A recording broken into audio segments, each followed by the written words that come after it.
It seems like there are tablets and smartphones for just about any size nowadays. Samsung has certainly been making the rounds with their Tab and Note devices, of which there is now an 8-inch version. And as a Note tablet, it brought a little friend along. Hey, it's Joshua Vergara from Android Authority. What's going on, everybody? And this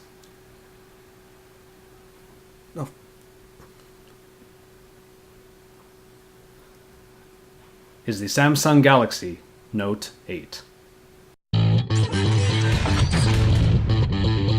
If you've gotten used to 7 or 10-inch form factors, the Note 8 is in the middle, and its most similarly sized competitor is probably the iPad mini. What you get here is Samsung's signature plastic design that is prone to fingerprints and can be a little slick to the touch. The 8-inch screen is surrounded by a decent bezel with the quintessential button layout at the bottom, the tactile home button flanked by back and menu. The rounded look is basically all around, though the sides are thicker and flat enough to grip. Around the back is just the 5-megapixel camera, and down in the corner is, of course, the S Pen. As far as tablets go, this is a pretty thin device, and 8 inches is about as big a device can get before one-handed grips are impossible. It is really pushing it, though. The point of it, however, is that you can lay the Note 8 in one hand or just barely grip it so that the other one can tap in right away with the pen. For a reasonably priced 8-inch tablet, Samsung had to obviously make some concessions. This does sort of start with the display. With the barrage of 1080p displays coming out these days, the Note 8 instead sports a TFT capacitive screen capable of 1280 by 800 resolution and 189 ppi. You can pretty much see the difference right away due to the bloated TouchWiz icons. There is a decent contrast, and the saturation, while quite colorful, still doesn't rival the Super AMOLEDs found in Samsung smartphones. The pixel density leaves text looking decent but somewhat pixelated when zoomed in just right. Ultimately, this is definitely a good screen for reading, and when viewing pictures and videos, it still proves quite enjoyable. It's not a bad screen by any means. You can just say it just matches its price point. Now, performance on the Note 8 happens to be quite good. A 1.6 GHz Exynos 4 quad-core processor powers this tablet and does a good job of it. Rolling through the elements brought little to no stutters, and any pauses I might have run into were more due to updating apps than sheer performance. Antutu gave this Note 8 a score close to 18,000, which is still an impressive score. The Mali 400MP graphics and 2GB of RAM help make gaming and multitasking easy. Overall, the Note 8 should please pretty much anyone looking for a snappy tablet experience. The compromises taken to keep the Note 8 decently priced continue with the hardware. I should note that while there is a phone-capable version available overseas, we get the Wi-Fi version here in the States. And in it, you get the usual list of connection capabilities like Bluetooth, GPS, though in this version there is no NFC and thus no S-Beam. 16 or 32 GB variants are available, though a micro SD card slot on the side allows for expansion. Of course, the big story here is the S Pen. Snapped into the bottom corner, the S Pen is a fixture of the Note 8, and it certainly awakens the tablet when removed.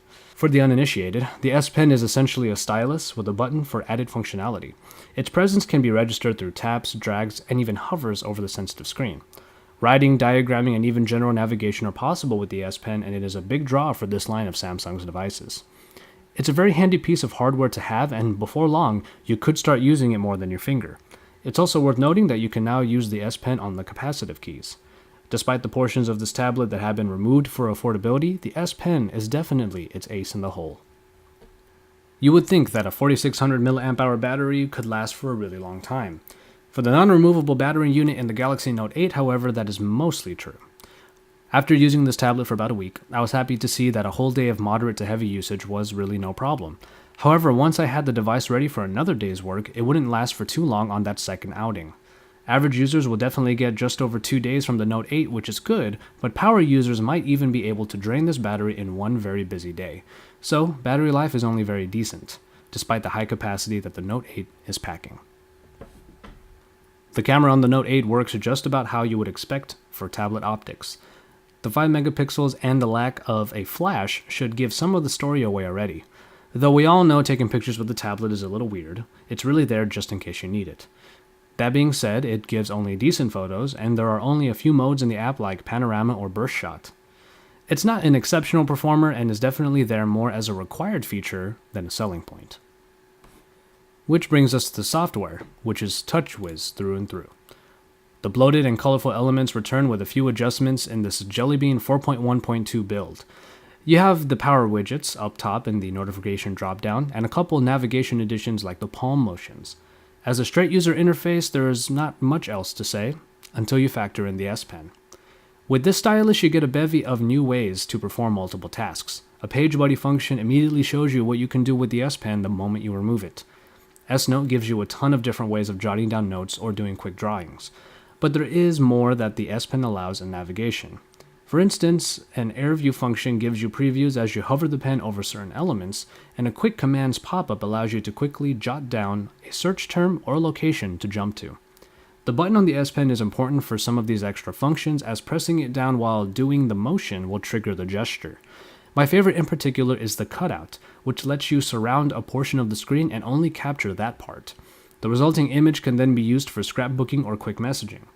As I said before, it doesn't take long for the S Pen to become an extension of your fingers, and its added functions do make it pretty fun.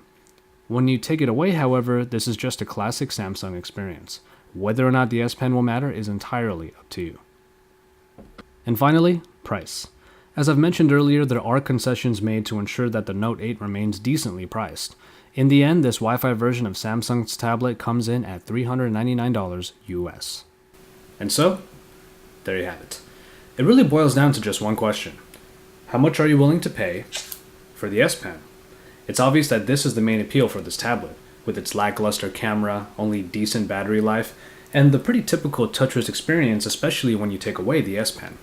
But in its size market, the Galaxy Note 8 does bring a pretty good screen, along with above average performance. So for the average user, doing things like media consumption or ebook reading will turn out to be a pretty fun experience. The S Pen does add some functionality for productivity, but it's really up to you whether or not that puts the Galaxy Note 8 over the top. Keep it tuned to Android Authority for all the best coverage and reviews. Drop us a like on the way out, and then subscribe to our channel, because we are your source for all things Android.